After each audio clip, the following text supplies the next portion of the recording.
Olá, patriotas e conservadores de todo o Brasil. Sejam muito bem-vindos a mais um encontro aqui no canal A Voz da Direita, o espaço que você sabe que pode confiar para ouvir análises sem maquiagem, notícias sem filtro e opiniões que não se rendem à cartilha da esquerda. Este é o seu refúgio, o seu ponto de apoio em meio ao caos que a grande mídia insiste em espalhar.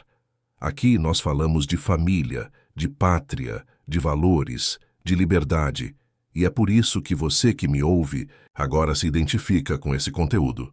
Eu sou a voz que ecoa desse lado da trincheira, a voz que não se cala, que não se curva e que segue firme defendendo aquilo que acreditamos ser inegociável: Deus, pátria, família e liberdade. E antes da gente mergulhar na pauta explosiva de hoje, deixa eu reforçar algo muito importante. Se você é um conservador convicto, um patriota que olha para esse país e não aguenta mais ver nossas tradições sendo atacadas, se você já se sente sufocado por essa avalanche de ideologias progressistas que tentam destruir a base da nossa sociedade, então, meu amigo, minha amiga, você está exatamente no lugar certo. É aqui que você vai encontrar a verdade que a mídia esconde.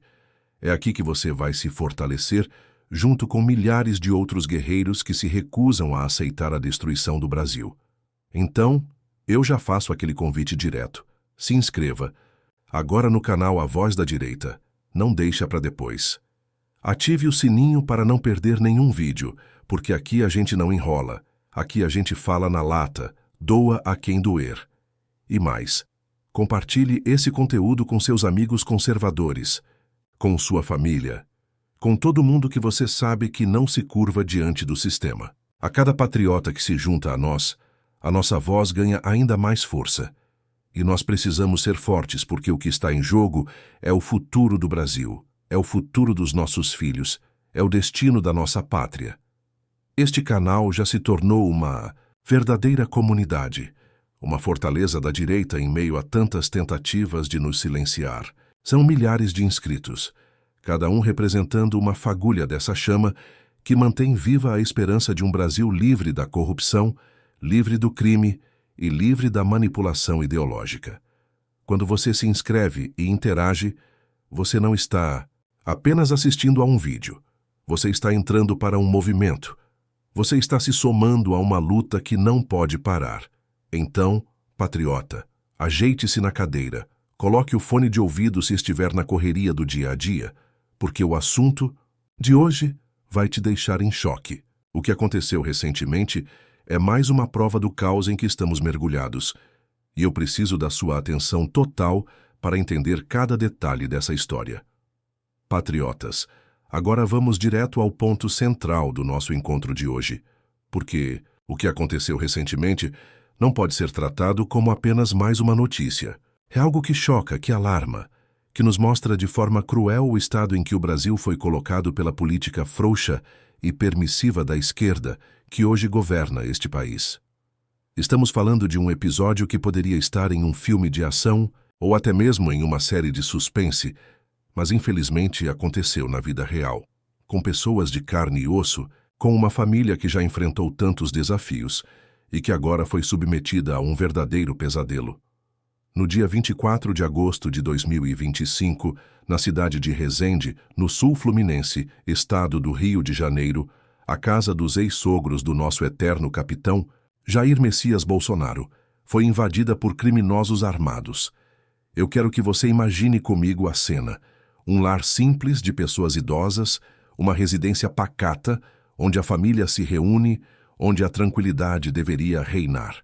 De repente, esse espaço sagrado é transformado em um palco de terror, com marginais pulando muros com cordas, armados até os dentes, impondo medo, humilhação e sofrimento a quem já deu tanto por esse país. Esse ataque não é um crime qualquer, patriotas. Ele carrega um peso simbólico gigantesco.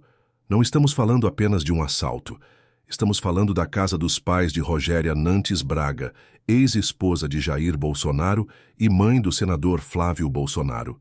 Ou seja, estamos falando de pessoas diretamente ligadas à família do nosso capitão, de pessoas que, mesmo longe dos holofotes da política, acabam sendo atingidas por essa onda de violência e caos que tomou conta do Brasil. Isso não pode ser ignorado, não pode ser tratado como coincidência. Pensem comigo, em pleno 2025, em uma cidade fluminense, famílias inteiras ainda são reféns da criminalidade descontrolada. E o mais assustador é que o alvo dessa vez não foi qualquer um. Foi justamente uma família ligada a um dos maiores líderes que o Brasil já teve, alguém que foi presidente, que representou milhões de brasileiros, que sempre defendeu lei e ordem. Quando um episódio assim acontece com alguém desse porte, o que sobra para o cidadão comum? Esse fato é um retrato fiel do caos em que vivemos. O governo atual abandonou a segurança pública, prefere priorizar discursos vazios sobre direitos humanos para criminosos e esqueceu da obrigação básica: proteger o cidadão honesto, trabalhador, pai de família. E enquanto isso, os bandidos, cada vez mais ousados, transformam casas em prisões improvisadas, espalhando medo e trauma. E é justamente por isso que hoje precisamos destrinchar cada detalhe dessa invasão, mostrar o que realmente aconteceu, analisar as possíveis motivações e expor o que a grande mídia vai tentar minimizar, ou até mesmo ignorar. Porque aqui, patriotas, vocês sabem, a verdade não se esconde. Patriotas, agora vamos mergulhar nos detalhes da invasão para que cada um de vocês entenda a gravidade desse episódio. Estamos falando de um crime que não foi apenas ousado, mas planejado, calculado e executado com frieza. A casa dos pais de Rogéria Nantes Braga, ex-esposa de Jair Bolsonaro e mãe do senador Flávio Bolsonaro, se transformou em um campo de terror naquela noite em Resende. Imaginem só, os criminosos, pelo menos 3 armados com pistolas, usando cordas para escalar o muro da propriedade, como se estivessem em um filme de assalto. Mas não era ficção, era a vida real de uma família inocente sendo violada por marginais. Ao invadirem a casa, os bandidos agiram de forma rápida e agressiva. Pegaram Rogéria e seus pais de surpresa, sem chance de reação.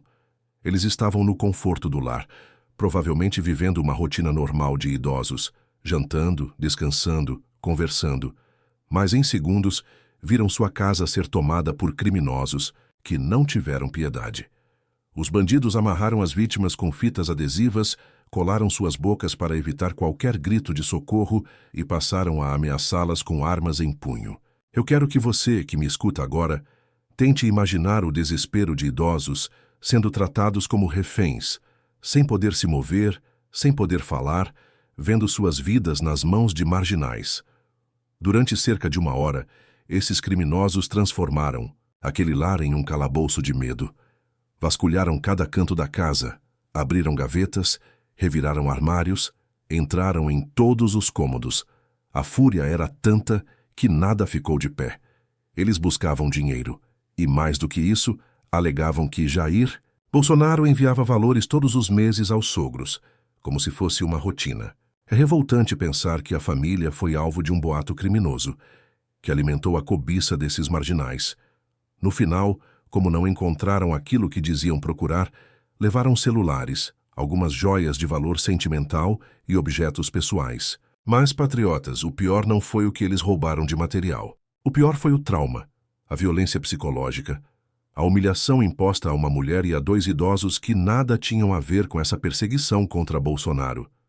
Imagine o que é passar 60 minutos amarrado, sob ameaça de armas, escutando gritos de bandidos exigindo dinheiro que você não tem. É uma eternidade. É um sofrimento que não se apaga facilmente. Graças a Deus, ninguém foi ferido fisicamente. Mas será que dá para dizer que saíram ilesos? O terror psicológico vivido por Rogéria e seus pais é algo que vai acompanhar essa família por muito tempo. E isso, patriotas, é inadmissível em um país que deveria prezar pela segurança de seus cidadãos. Ainda mais quando falamos de pessoas ligadas a um ex-presidente da República. Patriotas, agora é hora de nos colocarmos, ainda que por um instante, no lugar da família que passou por esse pesadelo. O terror vivido dentro daquela casa em Resende não pode ser tratado como apenas mais um episódio de violência urbana. Não, meus amigos. O que Rogéria e seus pais enfrentaram foi uma hora inteira de medo, de impotência, de desespero, que parece se multiplicar quando você está com a vida em risco. 60 minutos que, para qualquer pessoa, podem parecer uma eternidade. Os bandidos, ao entrarem, não apenas dominaram a casa, eles dominaram o psicológico das vítimas. Amarraram Rogéria e seus pais com fitas adesivas, cobriram suas bocas para impedir qualquer pedido de socorro, isolaram cada um em diferentes cômodos e mantiveram suas armas apontadas durante todo o tempo. Imaginem a aflição de 2 idosos, já com saúde fragilizada, vendo marginais mascarados e armados tomando o espaço que deveria ser o refúgio da família. O lar, que deveria representar paz e segurança, de repente se transformou em uma prisão de horror. Enquanto isso, os criminosos gritavam, exigiam dinheiro, diziam que Jair Bolsonaro enviava quantias mensais para os pais de Rogéria. Reparem no detalhe. Eles tinham essa informação na cabeça, mesmo que fosse uma mentira, uma fake news de criminosos. Isso mostra que não se trata de um assalto qualquer, mas de um crime direcionado, com uma narrativa criada justamente para pressionar as vítimas. Rogéria, amarrada, vendo os pais sendo ameaçados, deve ter sentido o peso do desespero, pensando na possibilidade de que algo acontecesse com eles, de que aquele momento não tivesse fim. Os criminosos reviraram cada canto da casa, abriram gavetas, tiraram roupas dos armários, vasculharam a cozinha, a sala, os quartos, como se buscassem um tesouro escondido. Mas não havia nada daquilo que eles esperavam encontrar. E o resultado foi ainda mais doloroso para a família. Além do trauma, levaram consigo celulares, joias de valor sentimental, coisas que não têm apenas um preço, mas um valor afetivo, construído ao longo de anos de vida. Patriotas, é importante entender que mesmo que ninguém tenha levado um tiro, mesmo que fisicamente as vítimas não tenham sido agredidas, a ferida deixada por um episódio assim é imensa. Idosos amarrados com armas apontadas para eles, com a vida dependendo do humor de marginais. Isso deixa marcas psicológicas profundas. O medo, a sensação de insegurança, a perda da tranquilidade do lar. Não há preço que pague isso. Não há seguro que repare esse trauma. E eu digo mais, se esse terror aconteceu com a família ligada ao nosso capitão, imagine o que sofre diariamente o brasileiro comum, aquele que pega ônibus às 5 da manhã, que mora em um bairro periférico, que não tem segurança particular, que não tem sequer uma câmera instalada na rua. Esse episódio é o retrato de um Brasil entregue à criminalidade. Um Brasil onde os bandidos mandam e o cidadão de bem vive acuado erfeito, patriotas. E agora chegamos a um ponto central. A percepção popular diante de tudo isso. O que de fato pensa a população brasileira? Não basta falarmos apenas de lideranças políticas, precisamos entender como as pessoas comuns, trabalhadores, jovens, aposentados, empreendedores, donas de casa, estão enxergando esse momento. Há um sentimento de desconfiança generalizada, uma mistura de indignação com esperança. Muitos olham para o atual cenário e enxergam um Brasil que parece estar sendo conduzido para longe dos valores que sempre sustentaram a nação. E isso gera revolta, mas também gera mobilização. Pesquisas recentes mostram que existe um cansaço imenso com a velha política, com as promessas não cumpridas e com os escândalos que se repetem como se fossem rotina. Mas, ao mesmo tempo, esse mesmo povo demonstra sede por mudança, por líderes que falem a sua língua, que representem de verdade suas dores e seus sonhos. Não é à toa que tantos jovens estão se engajando, que tantas famílias estão se organizando em movimentos de rua e que as redes sociais se tornaram um campo de batalha de ideias. E aqui está o detalhe que faz toda a diferença. A percepção popular não é mais passiva como antes. O brasileiro hoje questiona, compartilha informações, debate em tempo real. Cada escândalo, cada decisão do Congresso, cada ato do Supremo, tudo é imediatamente repercutido e analisado nas mesas de bar, nas igrejas, nas escolas, no WhatsApp da família. Isso mostra que o povo não está alheio, pelo contrário, está mais atento e mais disposto a reagir do que nunca. O grande desafio para os próximos anos é transformar essa indignação em ação consciente, em votos bem direcionados, em participação ativa. O futuro do Brasil não será decidido apenas por discursos de palanque, mas pela capacidade do povo de entender o jogo que está sendo jogado e de se posicionar com firmeza. O conservadorismo, nesse contexto, aparece como uma alternativa clara para quem deseja preservar valores, fortalecer instituições e resgatar o orgulho de ser brasileiro.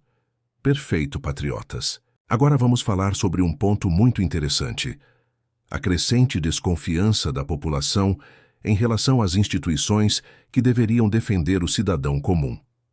Nos últimos anos, nós vimos como a justiça, a grande mídia e até setores da política têm se mostrado distantes da realidade do povo. Parece que existe uma elite que vive em uma bolha, completamente desconectada do trabalhador que pega ônibus lotado, da dona de casa que precisa esticar o salário até o fim do mês, do jovem que luta para conseguir seu primeiro emprego. Enquanto decisões judiciais, manchetes e discursos oficiais parecem proteger sempre os mesmos poderosos e perseguir aqueles que ousam pensar diferente.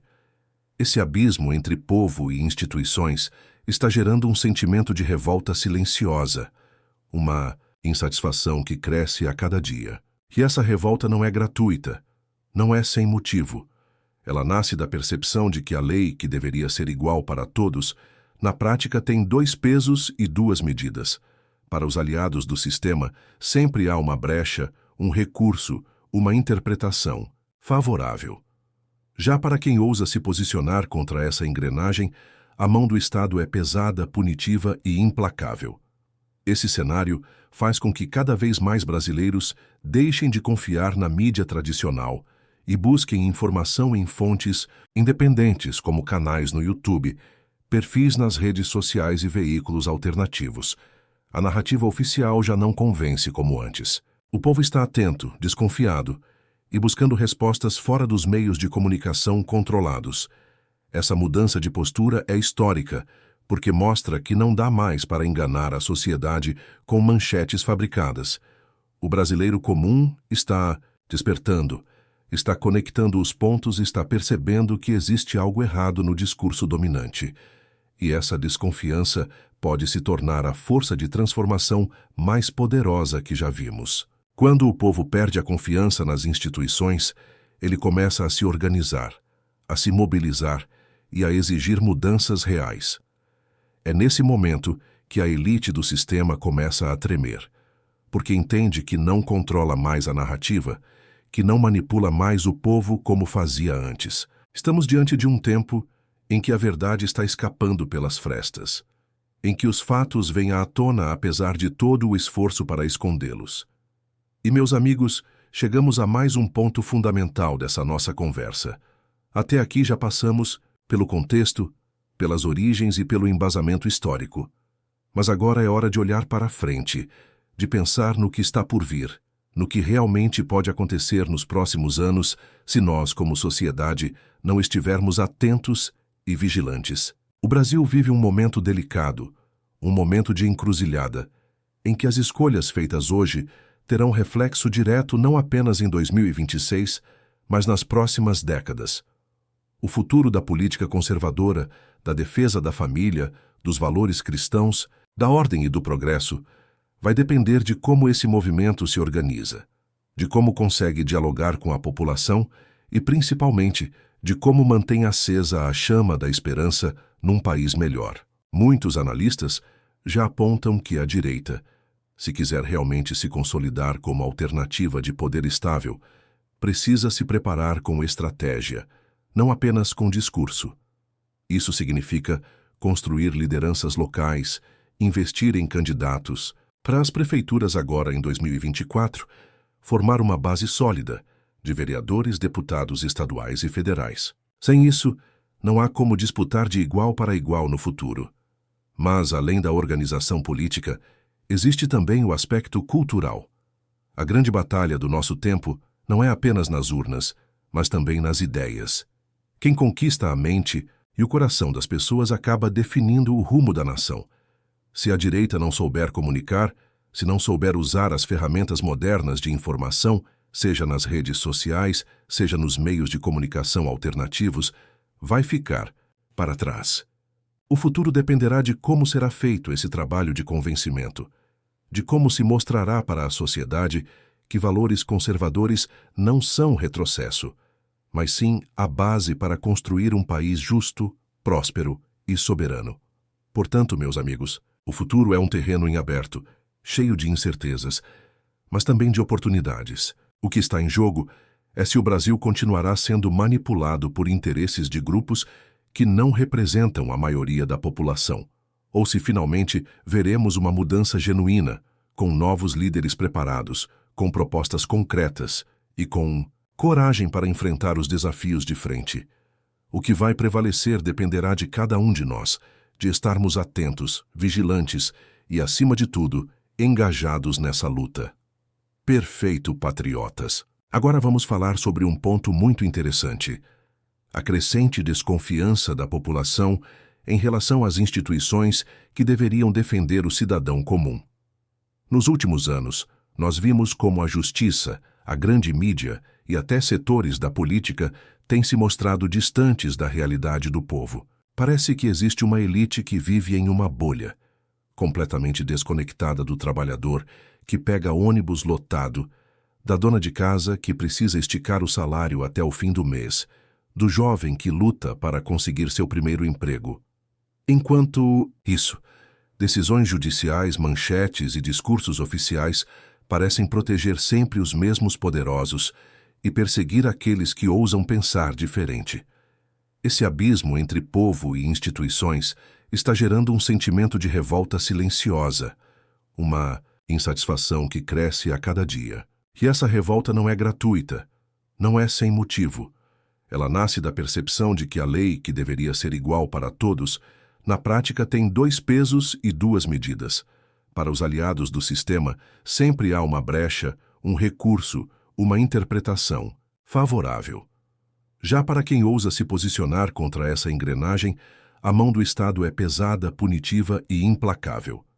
Esse cenário faz com que cada vez mais brasileiros deixem de confiar na mídia tradicional e busquem informação em fontes independentes como canais no YouTube, perfis nas redes sociais e veículos alternativos. A narrativa oficial já não convence como antes. O povo está atento, desconfiado e buscando respostas fora dos meios de comunicação controlados. Essa mudança de postura é histórica, porque mostra que não dá mais para enganar a sociedade com manchetes fabricadas. O brasileiro comum está despertando, está conectando os pontos, está percebendo que existe algo errado no discurso dominante. E essa desconfiança pode se tornar a força de transformação mais poderosa que já vimos. Quando o povo perde a confiança nas instituições, ele começa a se organizar, a se mobilizar e a exigir mudanças reais. É nesse momento que a elite do sistema começa a tremer, porque entende que não controla mais a narrativa, que não manipula mais o povo como fazia antes. Estamos diante de um tempo em que a verdade está escapando pelas frestas, em que os fatos vêm à tona apesar de todo o esforço para escondê-los. E, meus amigos, chegamos a mais um ponto fundamental dessa nossa conversa. Até aqui já passamos pelo contexto, pelas origens e pelo embasamento histórico. Mas agora é hora de olhar para frente, de pensar no que está por vir, no que realmente pode acontecer nos próximos anos, se nós, como sociedade, não estivermos atentos e vigilantes. O Brasil vive um momento delicado, um momento de encruzilhada, em que as escolhas feitas hoje terão reflexo direto não apenas em 2026, mas nas próximas décadas. O futuro da política conservadora, da defesa da família, dos valores cristãos, da ordem e do progresso, vai depender de como esse movimento se organiza, de como consegue dialogar com a população e, principalmente, de como mantém acesa a chama da esperança num país melhor. Muitos analistas já apontam que a direita, se quiser realmente se consolidar como alternativa de poder estável, precisa se preparar com estratégia, não apenas com discurso. Isso significa construir lideranças locais, investir em candidatos para as prefeituras agora em 2024, formar uma base sólida de vereadores, deputados estaduais e federais. Sem isso, não há como disputar de igual para igual no futuro. Mas, além da organização política, existe também o aspecto cultural. A grande batalha do nosso tempo não é apenas nas urnas, mas também nas ideias. Quem conquista a mente e o coração das pessoas acaba definindo o rumo da nação. Se a direita não souber comunicar, se não souber usar as ferramentas modernas de informação, seja nas redes sociais, seja nos meios de comunicação alternativos, vai ficar para trás. O futuro dependerá de como será feito esse trabalho de convencimento, de como se mostrará para a sociedade que valores conservadores não são retrocesso, mas sim a base para construir um país justo, próspero e soberano.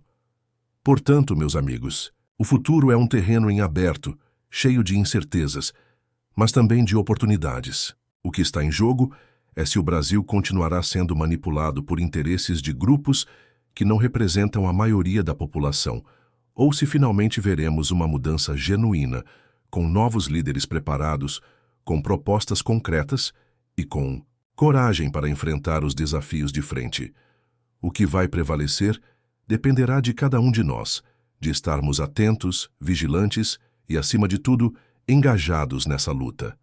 Perfeito, patriotas. Agora vamos falar sobre um ponto muito interessante: a crescente desconfiança da população em relação às instituições que deveriam defender o cidadão comum.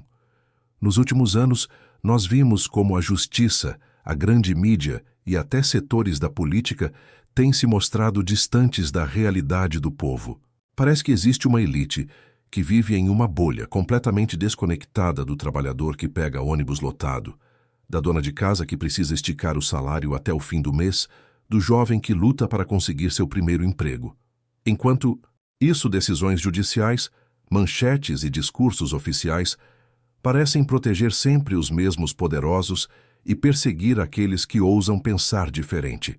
Esse abismo entre povo e instituições está gerando um sentimento de revolta silenciosa, uma insatisfação que cresce a cada dia. E essa revolta não é gratuita, não é sem motivo. Ela nasce da percepção de que a lei, que deveria ser igual para todos, na prática tem dois pesos e duas medidas. Para os aliados do sistema, sempre há uma brecha, um recurso, uma interpretação favorável. Já para quem ousa se posicionar contra essa engrenagem, a mão do Estado é pesada, punitiva e implacável. Esse cenário faz com que cada vez mais brasileiros deixem de confiar na mídia tradicional e busquem informação em fontes independentes como canais no YouTube, perfis nas redes sociais e veículos alternativos. A narrativa oficial já não convence como antes. O povo está atento, desconfiado e buscando respostas fora dos meios de comunicação controlados. Essa mudança de postura é histórica, porque mostra que não dá mais para enganar a sociedade com manchetes fabricadas. O brasileiro comum está despertando, está conectando os pontos, está percebendo que existe algo errado no discurso dominante. E essa desconfiança pode se tornar a força de transformação mais poderosa que já vimos. Quando o povo perde a confiança nas instituições, ele começa a se organizar, a se mobilizar e a exigir mudanças reais. É nesse momento que a elite do sistema começa a tremer, porque entende que não controla mais a narrativa, que não manipula mais o povo como fazia antes. Estamos diante de um tempo em que a verdade está escapando pelas frestas, em que os fatos vêm à tona apesar de todo o esforço para escondê-los. E, meus amigos, chegamos a mais um ponto fundamental dessa nossa conversa. Até aqui já passamos pelo contexto, pelas origens e pelo embasamento histórico. Mas agora é hora de olhar para frente, de pensar no que está por vir, no que realmente pode acontecer nos próximos anos, se nós, como sociedade, não estivermos atentos e vigilantes. O Brasil vive um momento delicado, um momento de encruzilhada, em que as escolhas feitas hoje terão reflexo direto não apenas em 2026, mas nas próximas décadas. O futuro da política conservadora, da defesa da família, dos valores cristãos, da ordem e do progresso, vai depender de como esse movimento se organiza, de como consegue dialogar com a população e, principalmente, de como mantém acesa a chama da esperança num país melhor. Muitos analistas já apontam que a direita, se quiser realmente se consolidar como alternativa de poder estável, precisa se preparar com estratégia, não apenas com discurso.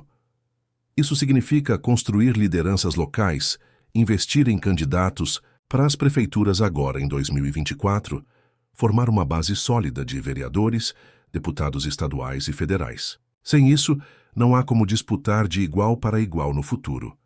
Mas, além da organização política, existe também o aspecto cultural. A grande batalha do nosso tempo não é apenas nas urnas, mas também nas ideias. Quem conquista a mente e o coração das pessoas acaba definindo o rumo da nação. Se a direita não souber comunicar, se não souber usar as ferramentas modernas de informação, seja nas redes sociais, seja nos meios de comunicação alternativos, vai ficar para trás. O futuro dependerá de como será feito esse trabalho de convencimento, de como se mostrará para a sociedade que valores conservadores não são retrocesso, mas sim a base para construir um país justo, próspero e soberano. Portanto, meus amigos, o futuro é um terreno em aberto, cheio de incertezas, mas também de oportunidades. O que está em jogo é se o Brasil continuará sendo manipulado por interesses de grupos que não representam a maioria da população, ou se finalmente veremos uma mudança genuína, com novos líderes preparados, com propostas concretas e com coragem para enfrentar os desafios de frente. O que vai prevalecer dependerá de cada um de nós, de estarmos atentos, vigilantes e, acima de tudo, engajados nessa luta. Amigos, estamos diante de uma reflexão que vai muito além da política e mergulha no coração do que significa ser brasileiro. Quando falamos em defender a família, não estamos apenas evocando um slogan ou uma bandeira de campanha, mas sim a essência da nossa cultura, aquilo que nos mantém unidos como povo. A família, em sua forma mais genuína, é o pilar sobre o qual se ergue a sociedade. É dentro dela que aprendemos os primeiros valores, que recebemos os ensinamentos sobre respeito, responsabilidade e amor ao próximo. É na família que a criança encontra seus exemplos, que o jovem descobre seu caminho e que o adulto se fortalece para enfrentar os desafios da vida.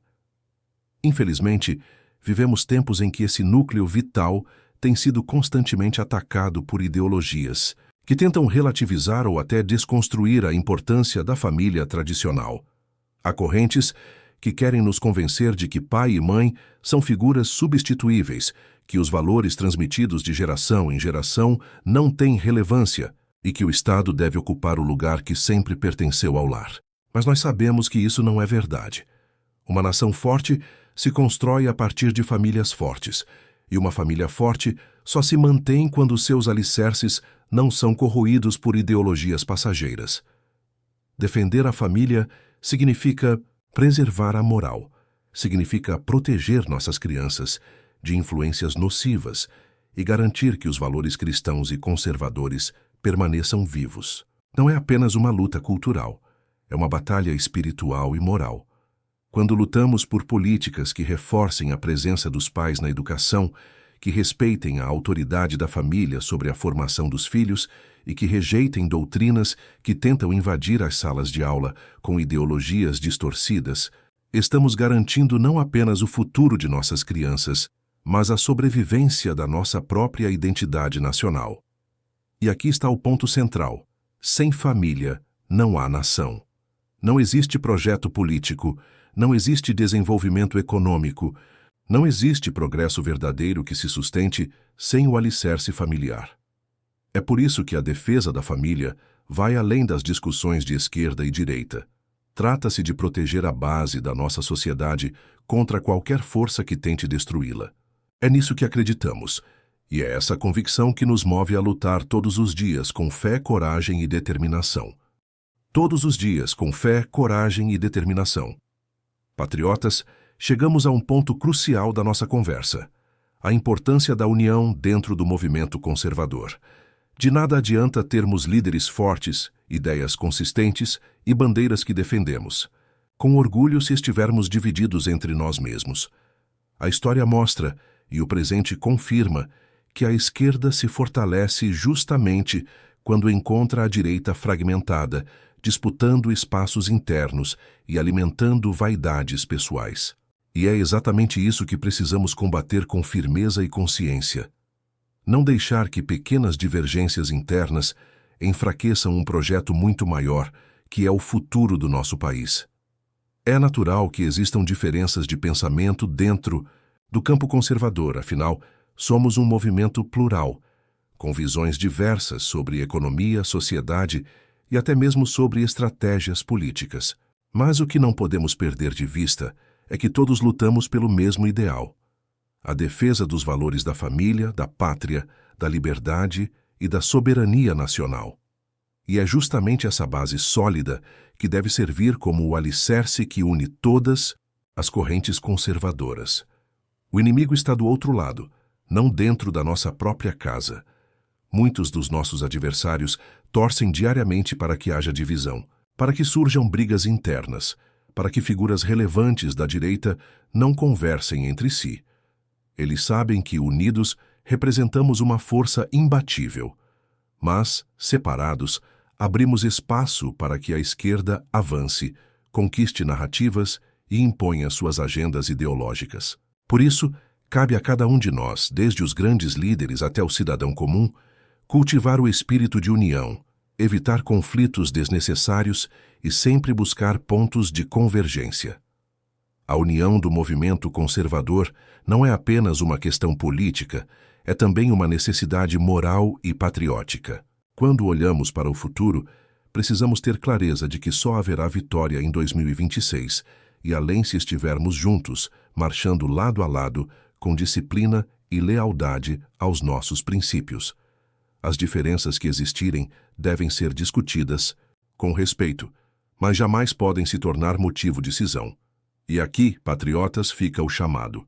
É hora de fortalecer laços, deixar de lado vaidades e trabalhar pelo que realmente importa, o Brasil. A união é a chave para que possamos não apenas resistir às investidas da esquerda, mas também construir um projeto sólido, duradouro e vitorioso para a nossa nação. Porque juntos somos fortes e unidos ninguém pode nos derrotar.